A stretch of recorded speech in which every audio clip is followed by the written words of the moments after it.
Sade qızıl gülün toxunuş qaydasını öyrədəcəm sizə. İstədiyiniz qədər, yəni müəyyən uzunluqda zəncir toxuyursunuz. Zənciri nə qədər uzun toxusanız, bir o qədər qızıl gül, yəni gülünüz böyük alınacaq. Mən qalın sapla toxuyuram. Siz istədiyiniz sapla toxuya bilərsiniz və sapınıza uyğun milçə seçə bilərsiniz.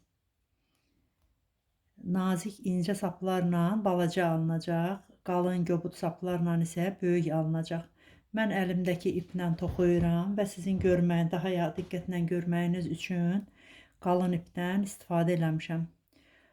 Çox toxumayacağam, çox vaxtınızı almamaq üçün müəyyən qədər zəncir yığdınız, müəyyən qədər zəncir toxudunuz.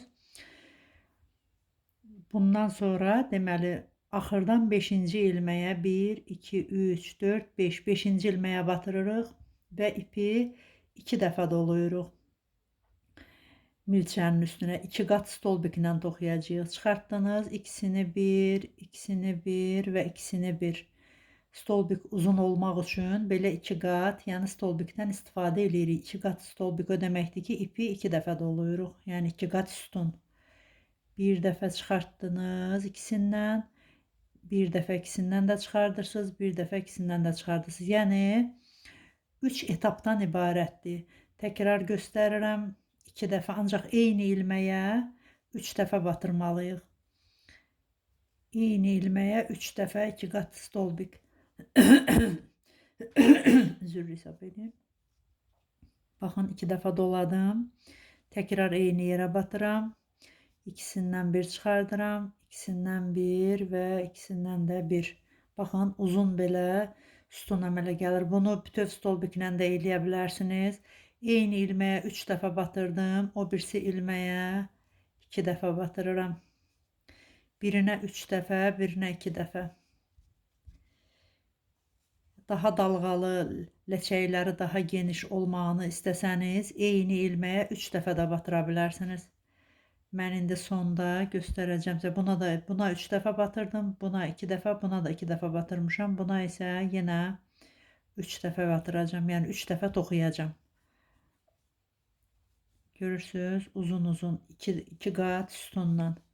Yəni ipi 2 dəfə doluyuruq. Qızıl güllərin müxtəlif növləri var. Bu bir növüdür. Növbəti videomda isə daha fərqli bir qızıl gül və başqa güllərin toxunuşunu sizə göstərəcəm. Ümid edirəm ki, bu videom faydalı olacaq. Əgər faydalıdırsa, bəyənin, paylaşın. Başqa izləyicilər də görsün, faydalansın. Bütün texnikaları kursumuzda da öyrədirik. Toxucu güllər, yarpaqlar, çiçəklər və başqa nümunələr və toxuculuğun başqa texnikaları, sxemləri ilə bir yerdə. Əgər sizə videodan baxmaq, öyrənmək çətin olursa, kursumuza yaxınlaşıb daha mükəmməl öyrənə bilərsiniz. Görürsünüz, get-gedə burulur artıq. 2 dəfə doladım. Növbəti ilməyə batırıb çıxardıram. Biraz çəkin, uzadın. İkisindən bir çıxardın. İkisindən bir çıxardın. Axırıncı ilmələrdən də bir çıxardın. Bu toxunuş özü elə çox gözəl toxunuşdur. Yəni bu toxunuşdan istifadə eləməklə şərf, geyimlər, adyallar toxuya bilərsiniz.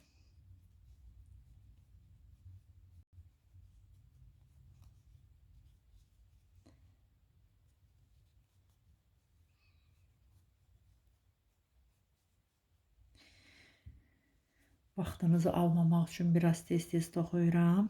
Çünki qısa videolar daha baxımlı olur. Uzun videolara bəzən izləyicilər baxa bilmirlər, səbirləri çatmır.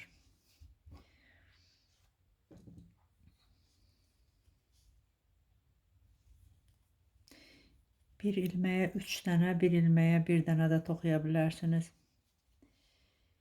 Hərəsinə 3 dənə də toxuya bilərsiniz. Əsas odur ki, məntiqi tutasınız və hansı məntiqlə irəliləyir. Onu başa düşəndən sonra özünüz istədiyin formaya sala bilərsiniz. Yəni böyük istəyirsiniz, balaca istəyirsiniz, ləçəklər dar olsun, geniş olsun. Yəni onu artıq özünüz öz fantaziyanıza uyğun, öz zövqünüzə uyğun dəyişdirə bilərsiniz. Mən sadəcə bir qaydasını göstərirəm.